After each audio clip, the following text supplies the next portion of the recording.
Hello दोस्तों, speed 24/7 के YouTube मंच पे आपका स्वागत है। चलिए आज हम लोग देखने वाले हैं द्विघात समीकरण के कुछ प्रश्न हैं। क्वेश्चन नंबर 1 में देखिए लिखा हुआ है कि द्विघात सूत्र को किस वैज्ञानिक ने प्रतिपादित किया था। जिस प्रकार से हम लोग बहुपद में पढ़े हैं द्विघात बहुपद, ठीक वही आपका इसमें भी सेम टू सेम है। सिर्फ समीकरण है तो इक्वल में आपको 0 लेना है। यानी द्विघात बहुपद की जो मानक रूप है ax² + bx + c, ये बहुपद हो गया। अगर इसमें बराबर 0 लगा देते हैं तो वो समीकरण हो जाएगा। हम लोग 2-4 वाले रैखिक समीकरण में भी समीकरण की परिभाषा पढ़ चुके थे। तो ये द्विघात बहुपद का मानक रूप है। इसके 2 घात होंगे और इसमें कुछ कंडीशन भी दिए गए हैं। द्विघात समीकरण के मूलों की प्रकृति के बारे में ज्ञात करना, या तो फिर इसके कुछ द्विघाती सूत्र दिए गए हैं।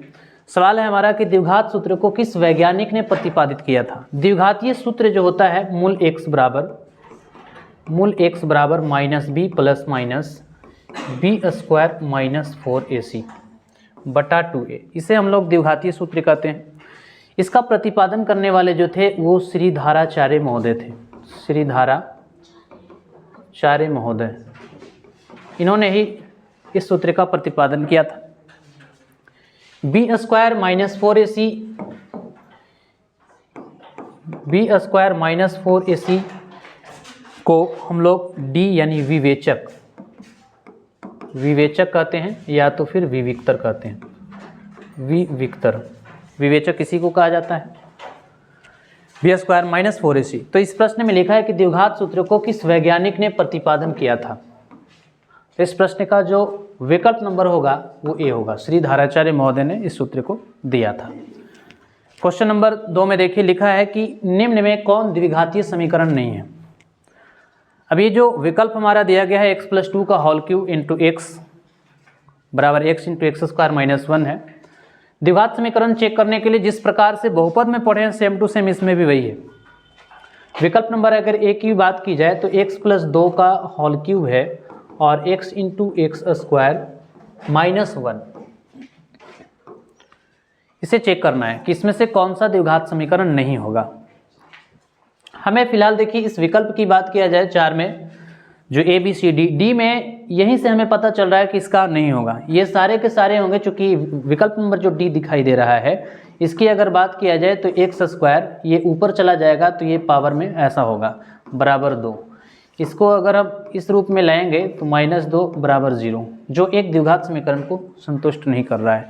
चूँकि द्विघात समीकरण का जो व्यापक रूप होता है वो ax² + bx + c बराबर 0 होता है, जहाँ a = 0 होता है। इसमें a, b एवं c belongs to real number होगा।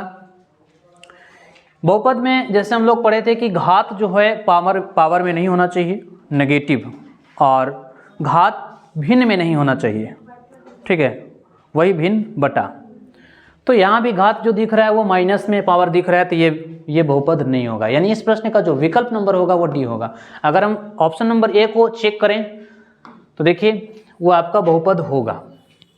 कैसे होगा इसे देख लें। जैसे a + b का whole cube a³ + 3a² b + 3ab² और प्लस b³, a + b का होल क्यूब होता है बराबर, इसमें मल्टीप्लाई करेंगे तो x² में x से x³ हो जाएगा और -x होगा। ये आपका हो जाएगा x³ + 3 दूना के 6x² और प्लस 2 दूना 4, 4 × 12x बराबर यहाँ 8 हो जाएगा, +8, ये हो गया x³ - x। ये x³ से x³ कटेगा, यहाँ हो जाएगा 6x² + 12x -x है, इस तरफ आकर के प्लस हो जाएगा, +8 बराबर 0। जो यहाँ में दिखेगा 6x² 12 और 1x 13x और +8 बराबर 0। जी ये इसका जो समीकरण जो भी हल करके आया है वो इस रूप में आपको दिखाई दे रहा है। इसका मानक रूप ax² + bx + c = 0। तो ठीक इसी प्रकार से विकल्प नंबर बी को भी देखा जाए तो ऐसा ही दिखाई देगा, सी में भी वैसा ही दिखाई देगा। इसमें प्रश्न में हमें ऐसे ही दिख रहा है कि जिसका घात नेगेटिव है, तो इस प्रश्न का जो विकल्प नंबर होगा वो डी होगा, यानी कि ये एक ऐसा समीकरण है जो द्विघात में नहीं होगा। क्वेश्चन नंबर 3, निम्नलिखित में कौन सा द्विघात समीकरण है। देखिए, समीकरण द्विघात बहुपद में हम लोग ये पढ़े थे कि इसका पावर माइनस में नहीं होना चाहिए, या तो इसका पावर भिन्न में नहीं होना चाहिए, और x ये रूट में नहीं होना चाहिए। ऐसा नहीं होगा बहुपद या समीकरण के लिए। तो इसमें से कौन द्विघात समीकरण है, यहाँ देख लीजिए, इस ऑप्शन नंबर बी में है कि 2 रूट x, रूट पे x है, तब तो ये विकल्प नहीं होगा। ये भी देखिए ऊपर चला जाएगा तो नेगेटिव होगा, ये भी नहीं होगा। अब जरा इसे बात, विकल्प नंबर 1 a बचा है और एक c बचा है। a में हमारा है 2x³ माइनस 3x बराबर x प्लस 1 का होल स्क्वायर। इसे अगर ब्रेक करेंगे तो 2x³ minus 3x a plus B का whole square, a square plus B square और प्लस 2ab, 2x होगा। चूँकि हमें पूछा है द्विघात समीकरण, लेकिन यहाँ जो आएगा वो 2x³ minus x square minus 3x और माइनस 2x प्लस 1 बराबर 0, 2x³ माइनस x स्क्वायर और माइनस 5x प्लस 1 बराबर 0 है। जो इसका घात 2 घात नहीं है, इसमें 3 घात हैं, तब विकल्प नंबर हमारा ए भी नहीं होगा। तो इसमें द्विघात समीकरण जब डी नहीं है, बी नहीं है, ए नहीं है, तो जब भी होगा तो विकल्प नंबर सी होगा।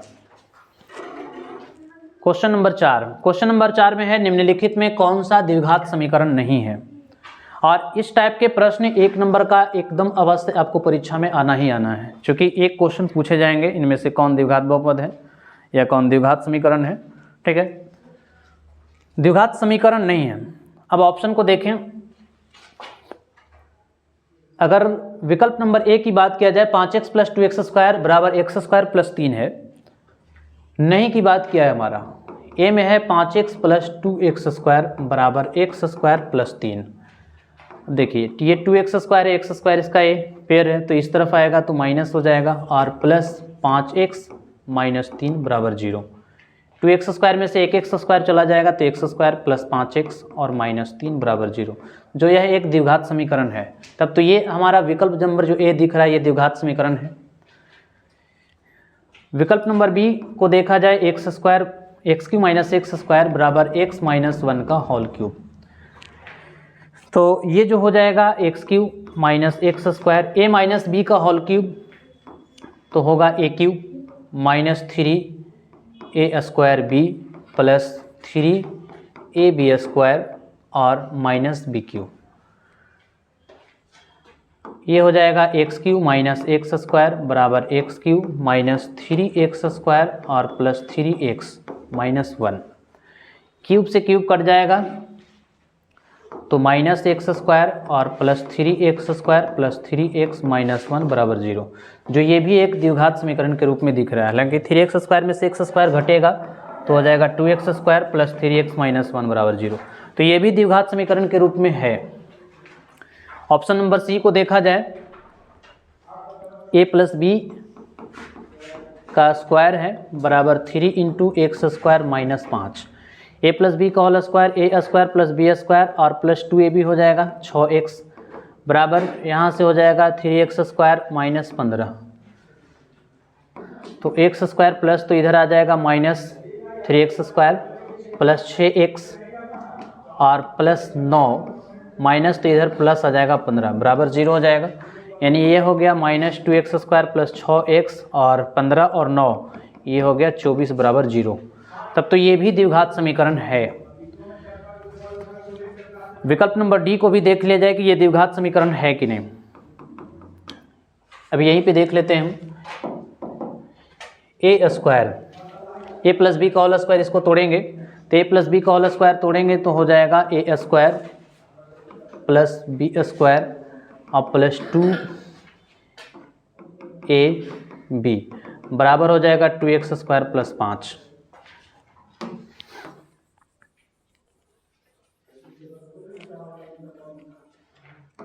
अब इसमें जो है इसे स्क्वायर से रूट हटाएंगे तो 2x स्क्वायर प्लस 9 और ये हो जाएगा 2 रूट 2 तिहाई 6 हो जाएगा, ये 2 तिहाई 6 रूट 2x बराबर 2x स्क्वायर प्लस 5। तो ये 2x स्क्वायर से 2x स्क्वायर कट जाएगा द्विघात होने के लिए घात 2 होने चाहिए, लेकिन यहाँ पे घात हमारा क्या दिख रहा है, 1 दिख रहा है। तो यही जो है वो द्विघात समीकरण में नहीं है, यानी इस प्रश्न का जो विकल्प नंबर होगा वो डी होगा। क्वेश्चन नंबर 5, निम्नलिखित में कौन द्विघात समीकरण नहीं है? इसमें भी वैसे ही चेक करना है। विकल्प number a 3x minus x square बराबर x square plus 5, 3x minus x square, ये माइनस एक्स स्क्वायर माइनस 5 बराबर 0, यानी ये 3x square minus 2x square minus 5 बराबर 0, जो एक द्विघात समीकरण के रूप में ये दिख रहा है।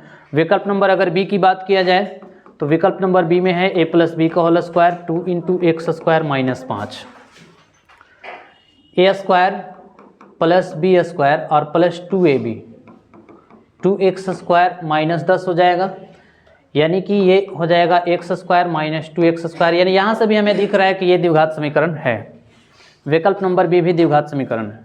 ऑप्शन नंबर सी को देखा जाए तो ये सी ही जो होगा वो द्विघात समीकरण नहीं होगा, क्योंकि जब इसे हम a प्लस बी के होल स्क्वायर पे ब्रेक करेंगे तो ये रूट वाला जो दिख रहा है इधर भी वो कटेगा, तो सिर्फ उसकी जो घात बचेगा वो 1 बचेगा।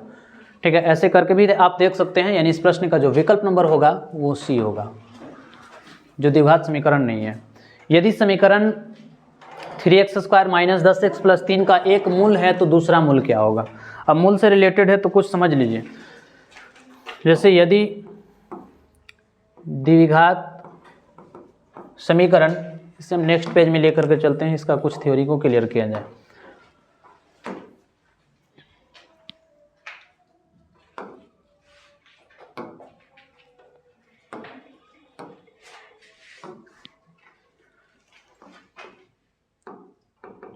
द्विघात समीकरण a x square plus b x plus c बराबर 0, a equal not to 0, a b c belongs to real number होता है। इसके मूलों की प्रकृति को बारे में जानना है कि मूलों की जो प्रकृति होगी वो क्या होगी। के मूलों की प्रकृति, जैसे ये आपका समीकरण होगा,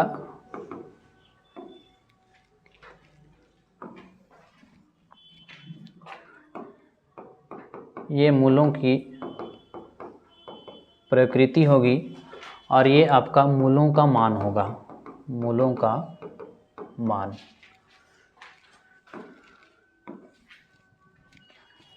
अगर समीकरण a x square plus b x plus c is equal to 0, इसके लिए बी स्क्वायर माइनस 4ac ये बड़ा है, इसे आप इस प्रकार से भी लिख सकते हैं, बी स्क्वायर माइनस 4ac बराबर, बी स्क्वायर माइनस 4ac को हम लोग डी कहेंगे और डी को विवेचक कहा जाएगा, विवेचक, या तो फिर विवेक्तर कहेंगे। ठीक है, तो अगर ऐसा दिखेगा बी स्क्वायर माइनस 4ac 0 से अगर बड़ा होगा तो मूलों की जो प्रकृति होगी वो वास्तविक होगा, वास्तविक और असमान होंगे, वास्तविक और असमान होगा।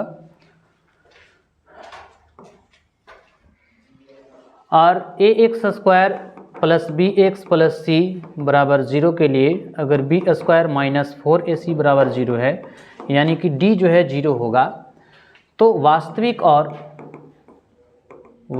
और ये बराबर होगा, वास्तविक और बराबर।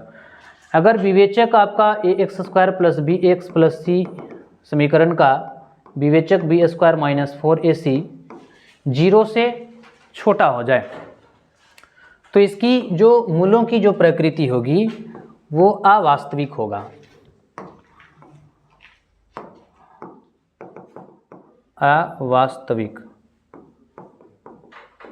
होगा। इसके मूलों की जो मान होंगे वो minus B plus minus B square minus 4ac बटा 2a होगा, और वास्तविक और बराबर के लिए माइनस 2b और बटा a माइनस 2b बटा a होगा, है ना। और अवास्तविक जो होंगे इसके जो मूलों का मान होगा, अवास्तविक के लिए इसके जो अवास्तविक में इसका मूलों का मान होगा ही नहीं। जब ये अवास्तविक हो जाएगा तो इसके कोई मान हम लोग निकाल नहीं सकते हैं। तो क्वेश्चन हमारा कह रहा है कि समीकरण 3x² माइनस 10x + 3 = 0 का एक मूल है तो दूसरा मूल क्या होगा। एक मूल पूछा है एक मूल है तो दूसरा मूल इसमें से क्या होगा। अब देखिए ये जो द्विघात समीकरण का जो आपका इक्वेशन जो दिखाई दे रहा है 3x² माइनस 10x + 3 = 0। अब ये मूल जो है एक मूल पूछा है तो एक मूल है। अब एक मूल है कितना है वो दिया नहीं गया है, लेकिन दूसरा मूल पूछा जा रहा है। तो देखिए ये क्वेश्चन दिख रहा है द्विघात समीकरण का, लेकिन समीकरण से ये बहुपद में भी कन्वर्ट है। अगर इसके मूलों की मान निकालना हो तो अल्फा प्लस बीटा बराबर आपका -b/a होता है। तो b का मान जो होगा वो -10 होगा और a का मान 3 होगा, यानी कि 10/3 होगा। जबकि एक मूल दिया गया है तो दूसरा मूल, अब एक मूल कौन सा दिया है जो आपकी ये होगा कि 10/3 एक मूल दी गई है, तो दूसरा मूल क्या होगा। दूसरा मूल यानी अल्फा इंटू बीटा बराबर जो हो जाएगा वो c/a होता है। तो c की जो वैल्यू है 3 है और a का वैल्यू जो है वो 3 है। तो ये 3 से आपका 3 कटेगा तो 1 हो जाएगा, जो 1 आपका किसी भी ऑप्शन में नहीं है। समीकरण 3x² माइनस 10x + 3 = 0 का एक मूल है। ऐसे यहाँ पे क्वेश्चन जो हमें दिख रहा है कि एक मूल है, लेकिन यहाँ पे मूल को दिखाया नहीं गया कि कौन सा मूल है, तो दूसरा मूल पूछा है। ऐसे तो विकल्प में हमें कोई दिख नहीं रहा है। चलते हैं अगले प्रश्न में। निम्नलिखित में से किस समीकरण का एक मूल 2 है। अब इसमें से समीकरण का एक मूल पूछा है, यानी हल पूछा है कि कौन सा ऐसा मूल है जो 2 है। तो जो 2 दिया गया है वो चारों ऑप्शन में रख करके भी आप इसे चेक कर सकते हैं। अगर विकल्प नंबर ए की बात किया जाए 2 रखते हैं, 2 - 4 × 2 और -21 0 के बराबर होगा तो वो उस समीकरण का मूल होगा। और नहीं तो फिर आप सारे को फैक्टर निकाल लें और फैक्टर निकालने के क्रम में एक मूल अगर 2 दिखेगा तो वही उसका आंसर होगा। इसे हम आगे बढ़ाएंगे तो 2 का वर्ग आपका 4 हो जाएगा, -4 × 8 -21, जो कभी भी 0 के बराबर नहीं आएगा। विकल्प नंबर बी को देखा जाए 2 का स्क्वायर -4 × 2 और +5 = 0। 2 का वर्ग 4 होगा, 4 × 8 और +5 जो 0 के बराबर होगा या नहीं। 5 और 4 9 में से 8 चला जाएगा तो ये भी 0 के बराबर नहीं होगा। सी की बात किया जाए तो सी में ऑप्शन नंबर सी में है x² - 2x, सिर्फ रख लिया जाए x² यानी 2 का स्क्वायर -2 × 2 और +1 = 0। 2 का वर्ग करेंगे 4 होगा, 2 दूना के 4 होगा और +1, 4 और 1 5, 5 में से 4 जाएगा, ये भी 0 के बराबर नहीं है। विकल्प नंबर डी को देखा जाए 2 × 2 का स्क्वायर -7 × 2 और +6, ये 0 के बराबर आता है या नहीं। 2 का वर्ग 4 और 4 दूना 8 हो जाएगा, 7 दूना के 14 और +6, जो 6 और 8 14 जो एक दूसरे को संतुष्ट कर रहा है। तो इस प्रश्न का जो एक मूल होगा इसका गुणनखंड जो होगा वो ऐसा होगा, वो समीकरण 2x² - 7x + 6 = 0 होगा। देखिए कुछ लिखा गया है कि ज़िंदगी को आसान नहीं बस खुद को मजबूत बनाना पड़ता है। सही समय कभी नहीं आता, बस समय को ही सही बनाना पड़ता है। ये अब्दुल कलाम जी का कुछ कोट्स था। क्वेश्चन नंबर 9 में देखिए लिखा है कि यदि द्विघात समीकरण ax² + bx + c a 0 के मूल अल्फा और बीटा है तो अल्फा प्लस बीटा का मान बताइए। देखिए बहुपद से कन्वर्ट हुआ है द्विघात समीकरण में, और बहुपद और द्विघात समीकरण में कोई ज़्यादा फर्क होता नहीं है। ये समीकरण आपका है ax² + bx + c = 0। a 0 जो है ये मूल है, a और 0 के मूल अल्फा बीटा हो तो अल्फा प्लस बीटा का मान क्या होगा। यानी अल्फा का वैल्यू दिया गया है a और बीटा का वैल्यू दिया गया है 0। हमें अल्फा प्लस बीटा पूछ रहा है तो अल्फा प्लस बीटा बराबर हम लोग सब लोग जानते हैं कि -b/a होता है। तो अल्फा प्लस बीटा का जो मूल होगा -b/a, जो विकल्प नंबर हमारा ए में दिखाई दे रहा है। यानी ऑप्शन नंबर ए है -b/a, ऑप्शन नंबर बी में है b/a, ऑप्शन नंबर सी है -a/b और ऑप्शन नंबर डी है -c/a। तो इस प्रश्न का जो विकल्प नंबर होगा वो ए होगा। क्वेश्चन नंबर 10 में देखिए द्विघात समीकरण 4y² + 4y + 1 = 0 के मूलों का गुणनफल पूछा है कि क्या होगा।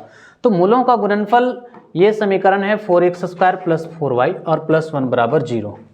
मूलों का गुणनफल यानी अल्फा इंटू बीटा बराबर आपका c/a होगा। c का वैल्यू जो है 1 है और a का वैल्यू 4 है, यानी इसका जो होगा मूलों का जो गुणनफल होगा 1/4, यानी इस प्रश्न का जो विकल्प नंबर होगा वो a होगा। है समीकरण, लेकिन बहुपद से क्वेश्चन भी मिला करके दिए जाते हैं। द्विघात समीकरण 2x² - 4x + 3 बराबर 0 का विवेचक क्या होगा। अब देखिए विवेचक, इसी को हम लोग विवेचक कहते हैं, डिस्क्रिमिनांट विवेचक। विवेचक को विविक्तर भी कहा जाता है, विविक्तर, इसे हम लोग d से सूचित करते हैं। d बराबर जो होता है वो b² - 4ac होता है। ये विवेचक बराबर सूत्र है b² - 4ac। तो हमें लिखा है कि क्वेश्चन में कि द्विघात समीकरण 2x² - 4x + 3 2x² - 4x + 3 का विवेचक पूछा है। और ये भी प्रश्न आपको एग्जाम में 1 नंबर का अवश्य दिखेगा। इस टाइप के प्रश्न एग्जाम में बिल्कुल आना ही आना है।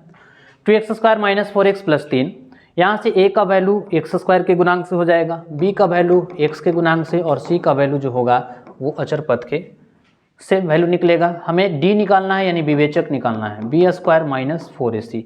b का जो वैल्यू होगा -4 का स्क्वायर -4 गुने a का मान 2 और c का मान जो होगा वो 3 होगा। 4 का वर्ग 16 होगा, 4 दूना 8, 8 3 24, 16 में से 24 घटाएंगे तो -8 आएगा। ये जो -8 जो दिखाई दे रहा है वो d से जो है वो छोटा है, ठीक है। अगर इसमें पूछ लेता मूलों की प्रकृति बताइए, तो इसके मूलों की प्रकृति जो होता वो अवास्तविक हो जाता। तो इस प्रश्न का जो विकल्प नंबर होगा वो सी होगा, विवेचक -8 होगा। जिस व्यक्ति में सफलता के लिए आशा और आत्मविश्वास है वही व्यक्ति उच्च शिखर पर पहुंच सकता है। इसलिए अपने आप पे भरोसा और विश्वास अवश्य सभी लोगों को रखना चाहिए। क्वेश्चन नंबर 12 में है द्विघात समीकरण x² + 2x - 3 बराबर 0 के मूलों का योग का मान क्या होगा। मूलों का योग, देखिए द्विघात बहुपद से ऐसे रिलेटेड क्वेश्चन थे। मूलों का योग, मूलों का गुणनफल, उसमें शून्यक था, इसमें मूल है। शून्यक को ही मूल कहा जाता है। एक शून्यक अल्फा, एक शून्यक बीटा था द्विघात बहुपद के लिए। यहाँ पे 2 मूल होंगे, एक अल्फा मूल होंगे और एक बीटा मूल होंगे। तो समीकरण जो दिया गया है वो आपका है x² + 2x - 3 बराबर 0। मूलों का योग अल्फा प्लस बीटा बराबर होगा -b/a। b का जो वैल्यू होगा वो 2 होगा, a का वैल्यू जो होगा 1 होगा, यानी इस प्रश्न का विकल्प नंबर जो होना चाहिए वो a होगा, -2। इसे आप जानते ही हैं। क्वेश्चन नंबर 14 में देखिए लिखा है कि k के किस मान के लिए समीकरण के मूल वास्तविक और समान होंगे। तो वास्तविक और समान 2 स्थिति में होते हैं। वास्तविक और समान होने के लिए d बड़ा होना चाहिए 0 से, या तो फिर d जो है वो बराबर होना चाहिए वास्तविक और समान होने के लिए। अब लिखा है यहाँ पे k के किस मान के लिए समीकरण k - 12 × x² + 2 × k - 12x + 2 के मूल वास्तविक और समान है। ऐसा k का मान कौन सा होगा। वास्तविक और समान, इसी में वास्तविक और समान है, ये वास्तविक और असमान है। ये वास्तविक और बराबर होते हैं, इसको हम लोग वास्तविक और बराबर कहेंगे। ये वास्तविक और असमान है। अगर ऐसा रहेगा तो इसको हम लोग वास्तविक नहीं कहेंगे, यानी अवास्तविक होगा। तो हमारा इक्वेशन दिया गया है k - 12 × x² + 2 × k - 12 x और +2 = 0। मूल वास्तविक और समान है, तो वास्तविक और समान का कंडीशन जो है वो d बराबर आपका 0 होता है, ठीक है। d यानी विवेचक, विवेचक का फार्मूला होता है b² - 4ac बराबर 0। अब यहाँ से b का जो वैल्यू होगा, यहाँ से देखिए a का जो वैल्यू होगा, ये पूरा जो पार्ट होगा ये a का वैल्यू होगा। ये यहाँ से लेकर के यहाँ तक पूरा जो होगा x के गुणांक से v का वैल्यू होगा, स्क्वायर के गुणांक से a का वैल्यू होगा। ये जो आपका होगा वो c होगा। तो b² का वैल्यू जो है 2 × k - 12 का स्क्वायर -4a का जो मान होगा k - 12 और c का जो वैल्यू होगा 2 होगा, बराबर होगा 0। अब इसे तोड़ेंगे तो a² + b² और -2ab, इसमें मल्टीप्लाई करेंगे तो 4 दूना के 8, 8 में के से गुना करेंगे 8 के, और माइनस माइनस ये प्लस हो जाएगा, माइनस माइनस प्लस, 12 दूना के 24 और 24 चौके 96 बराबर 0। 4 में के से 4 और 4 दूना 8 के हो जाएगा, 12 दूना के 24, 24 चौक 96 प्लस, ठीक है। यानी कि यहाँ से हो जाएगा हमारा 2k² और 4 दूना के 8, 4 दूना 8, 2 एकम 2, 288 माइनस 24k माइनस 8k और प्लस 96 बराबर 0। यहाँ से हमें k का वैल्यू चाहिए, तो k का मान निकालने के लिए देखना पड़ेगा इसमें 2k² प्लस माइनस 24k और 8k, 32k माइनस 32k और प्लस 288 और 96, 8 और 6 14 हो जाएगा, 1 और 9 8 17 और 1 18, 1 बचा 2 और 1 3, 384 प्लस में बराबर ये 0 होगा। यानी कि इसका जो हमारा वैल्यू दिख रहा है वो इस प्रकार से है। तो अगर कॉमन लेकर के छोटा किया जाए तो 2 इंटू k² माइनस 16k और प्लस 2 एकम 2, 9 दूना के 18 और 2 दूना के 4। कॉमन लेने से हमारा 16k प्लस 192 बराबर 0 होगा। यानी ऐसा समीकरण आ रहा है। अब इसे हल करना थोड़ा कठिन होगा, तो हम अब यहाँ पे ऑप्शन का चयन कर लेंगे। ऐसा k का कौन सा मान रखेंगे जो 0 बना दे। अगर विकल्प नंबर ए की बात किया जाए, ए को रखते हैं विकल्प नंबर ए, तो 8 का वर्ग करेंगे यहाँ 16 गुने 8 और प्लस 192 जो 0 के बराबर आना चाहिए। 8 का वर्ग करेंगे 64 होगा, 16 8 128 हो जाएगा और प्लस 192, तो 192 और 128 जो कभी ये 0 के बराबर नहीं आ सकता है।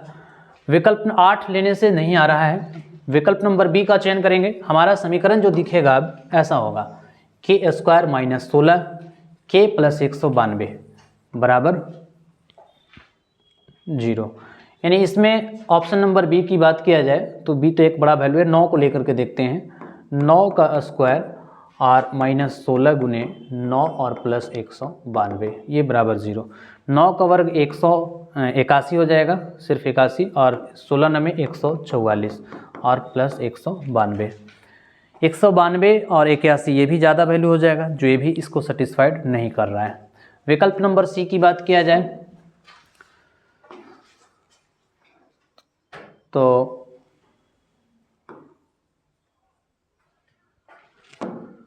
सी में है 16।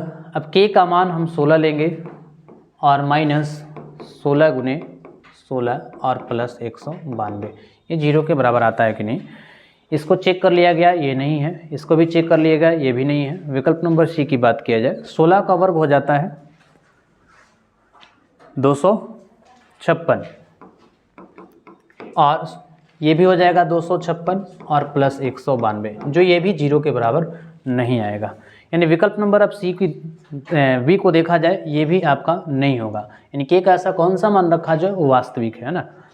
बी के लिए 14 माइनस 16 गुने 14 और प्लस 192, 14 का वर्ग हो जाएगा 196 और माइनस 16 गुने 14 करेंगे, 16 में 14 से मल्टीप्लाई कर लिया जाएगा, 16 चौके 64 और 16 एकम 16, 4 6 6 12 और 1 1 2, 200 ये 24 हो गए और प्लस 192, 192 और 196 ये भी 224 यानी कि ये भी सेटिस्फाइड नहीं कर रहा है। के किस मान के लिए समीकरण k minus 12 into x square plus 2 into के माइनस 12 इंटू एक्स प्लस 2 बराबर 0 के मूल वास्तविक हैं। यानी इसमें कोई सा भी ऐसा k का वैल्यू नहीं है जो एक दूसरे को सेटिस्फाइड कर रहा है।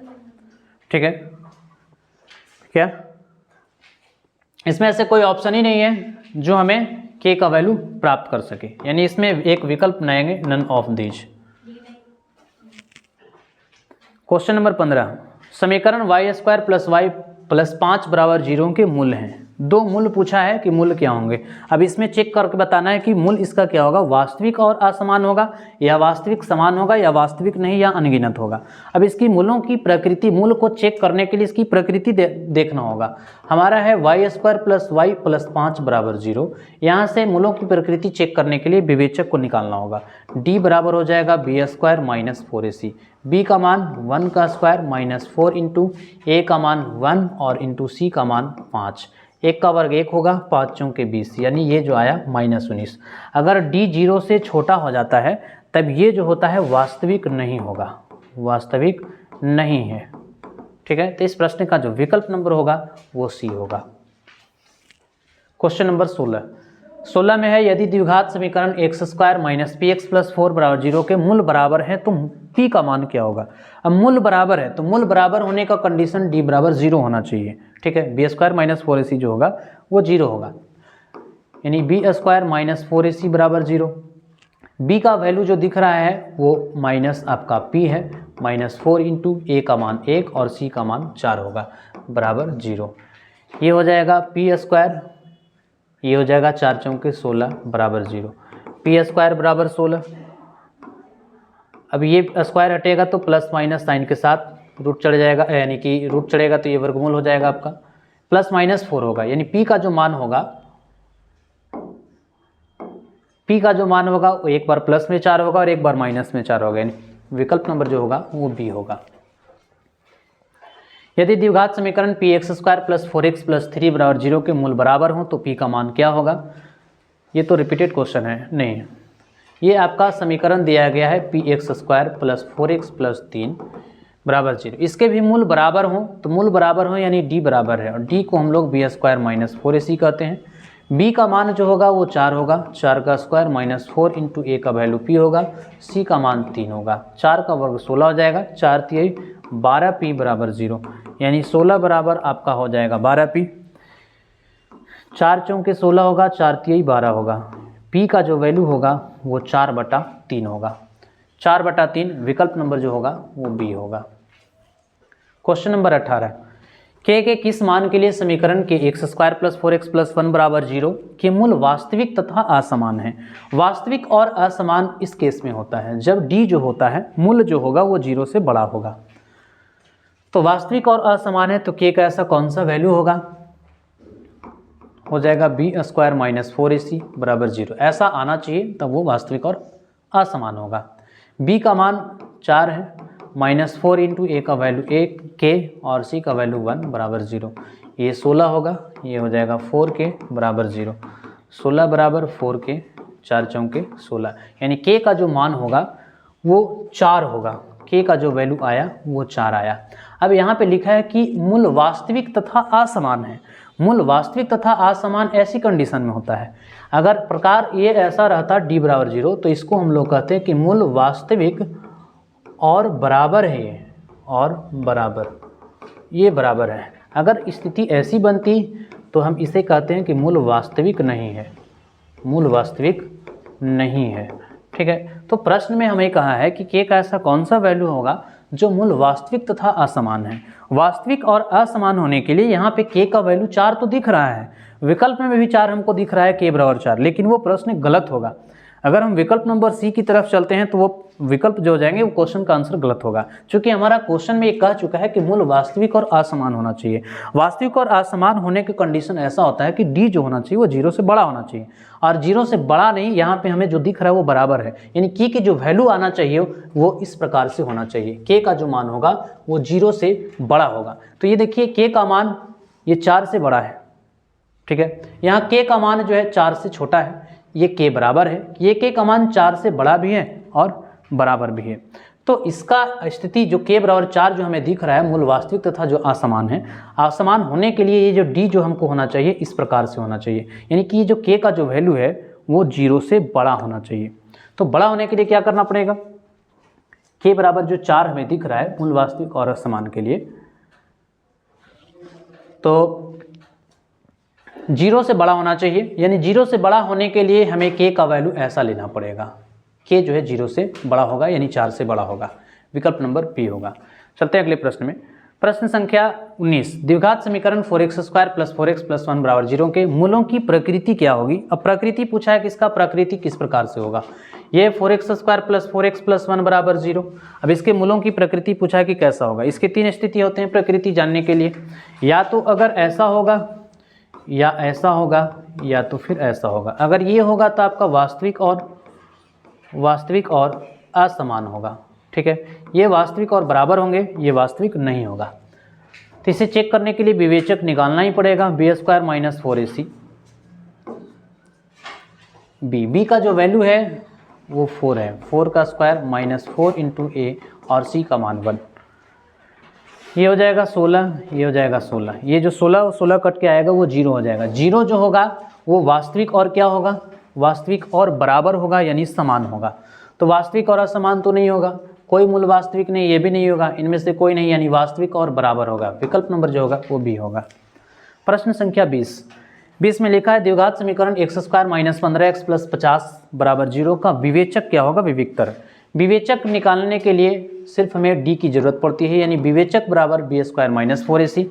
b का वैल्यू जो है वो -15 है, 15² - 4a। a का मान जो होगा 1 होगा और c का मान आपका 50 होगा।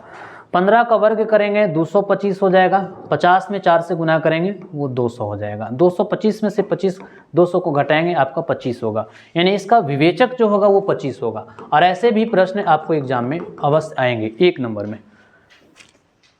क्वेश्चन नंबर 21, द्विघात समीकरणों को पूर्ण हल देने वाले गणितज्ञ कौन थे। द्विघात समीकरण में एक जैसे व्यंजक होता था x² + bx + c बराबर अगर 0 है, इसे वर्ग पूरा करके बनाने के लिए क्या कहा गया था कि जो आपका x² के गुणांक है उनमें दोनों तरफ से x² के गुणांक से भाग देने होते थे, उसे वर्ग करना पड़ता था। उसी को ही श्रीधराचार्य महोदय कहते हैं। तो इस प्रश्न का जो विकल्प नंबर होगा वो ए होगा। निम्नलिखित में कौन द्विघात समीकरण है। इसमें से पूछा जा रहा है कौन सा ऐसा है जो द्विघात समीकरण है। अब इसे हमको चेक करना पड़ेगा, ऑप्शन नंबर ए में है। तो इसे तोड़ेंगे, a² + b² + 2x हो जाएगा, 2 में x से गुना करेंगे 2x और ये 6 हो जाएगा।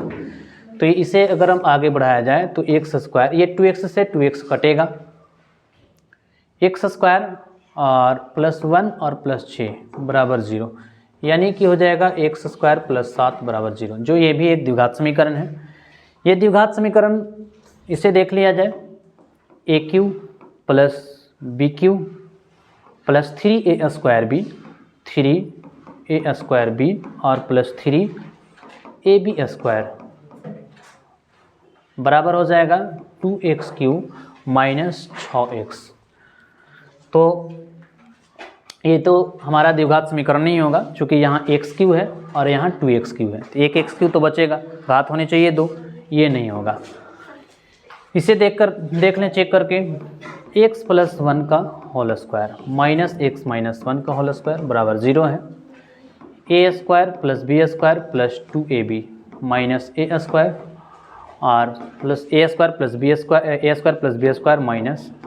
2ab बराबर 0, यानी ये हो जाएगा a² + 1 + 2x - x² + 1 + 2x बराबर 0।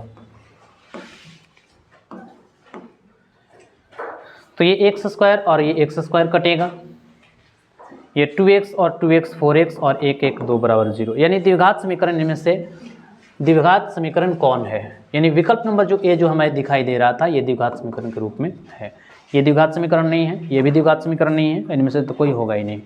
ठीक है, क्वेश्चन नंबर 23। अब देखिए, शुद्ध द्विघात समीकरण को व्यक्त किया जाता है। द्विघात समीकरण के 2 टाइप होते हैं, एक प्योर और एक मिक्स्ड। ठीक है, शुद्ध द्विघात समीकरण किसे कहते हैं उसको थोड़ा समझ लें। जैसे 2x² + 1 है, ठीक है, या तो x² - 16 है,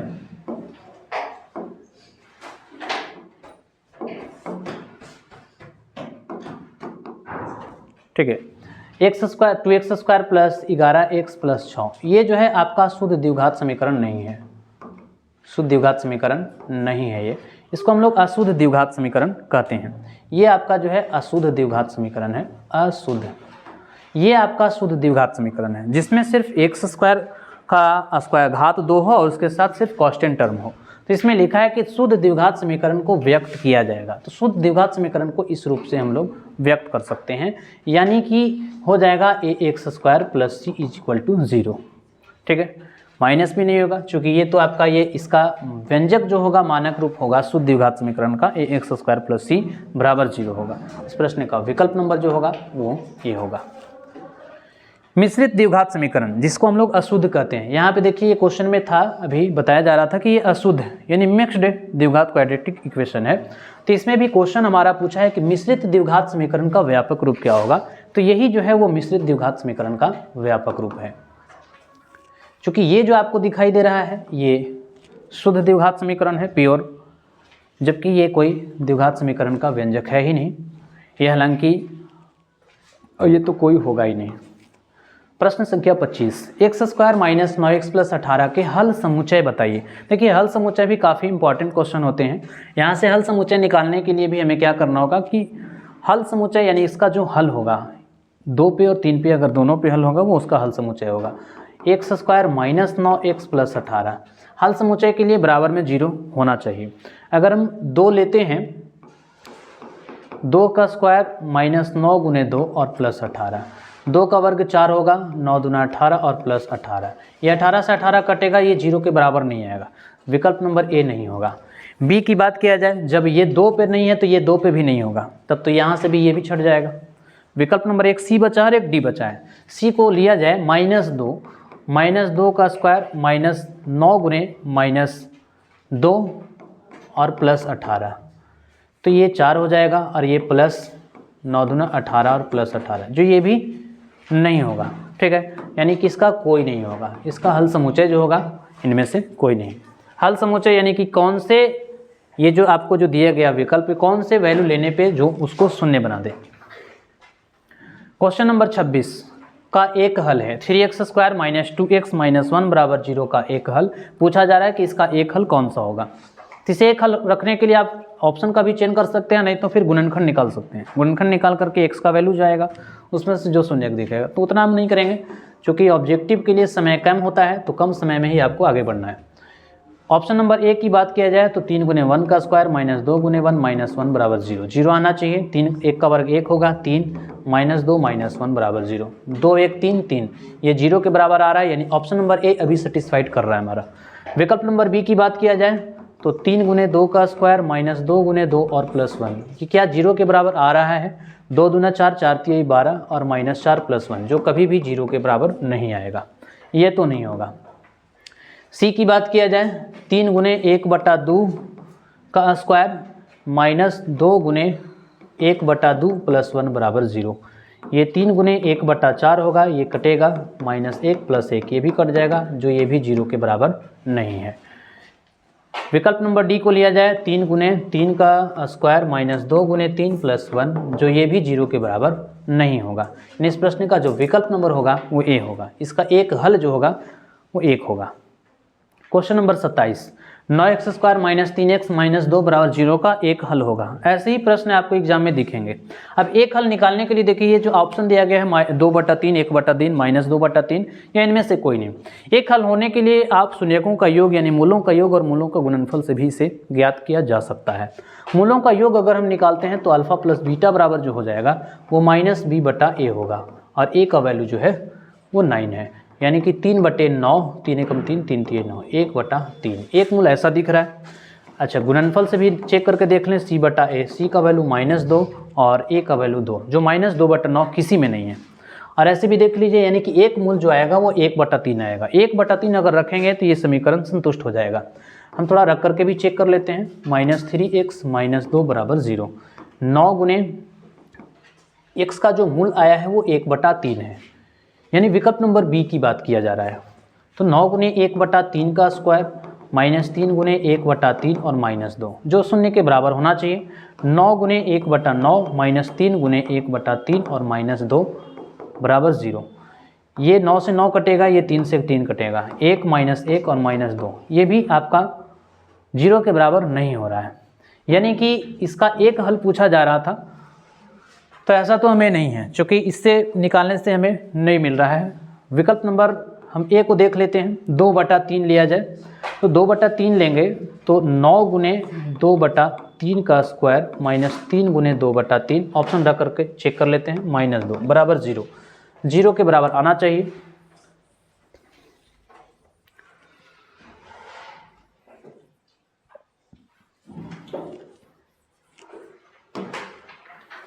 नौ गुने 2 का वर्ग 4 हो जाएगा, 9 होगा, -3 गुने 2/3 -2, ये 3 से 3 कटेगा, ये 9 से 9 कटेगा, यहाँ हो गया 4 -2 और -2 बराबर 0, यानी 2 और 2 4, जो हमें विकल्प नंबर ए जो दिख रहा है वो इसका एक हल होगा।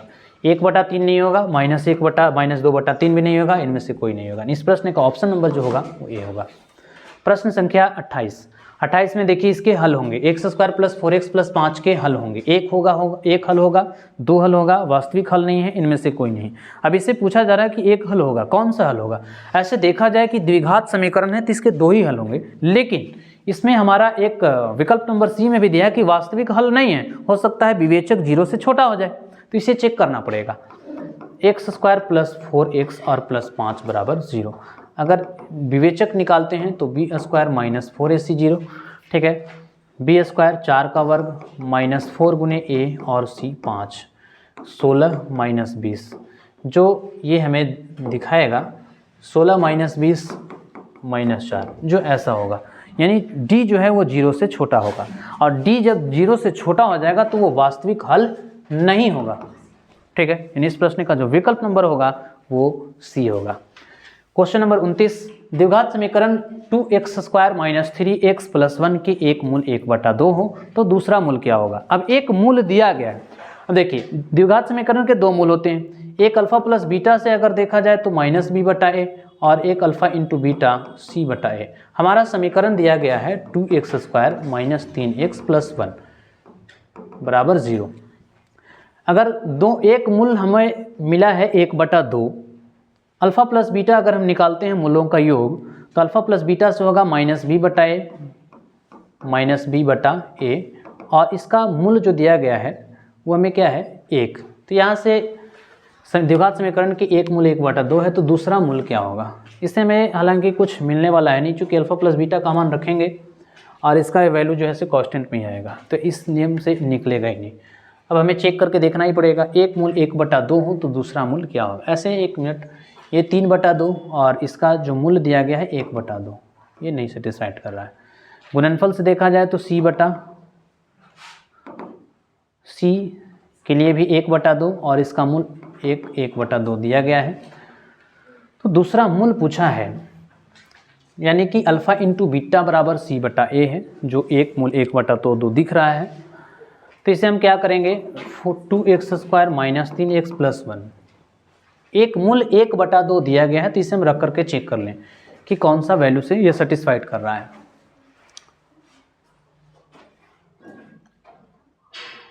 दूसरा मूल कौन सा होगा, बराबर में 0 ला करके देख लेना होगा। 2 गुने 1 का स्क्वायर -3 गुने 1 + 1, ये 2 हो जाएगा, 3 + 1, 2 1 3, जो ये 0 को बराबर कर रहा है, यानी विकल्प नंबर ए तो अभी सेटिस्फाइड है।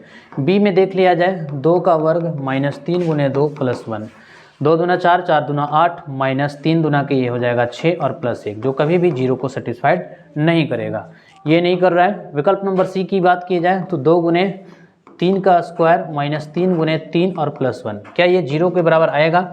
3 × 9, 9 दूना के 18 और 3 × 9 +1, ये भी 0 के बराबर नहीं आएगा, ये भी नहीं होगा। विकल्प नंबर सी की बात किया जाए तो सी में 2 गुने c का 4x² - 3 गुने 4 और +1, ये भी 0 के बराबर आना चाहिए, चूँकि मूल 1/2 दिया गया है।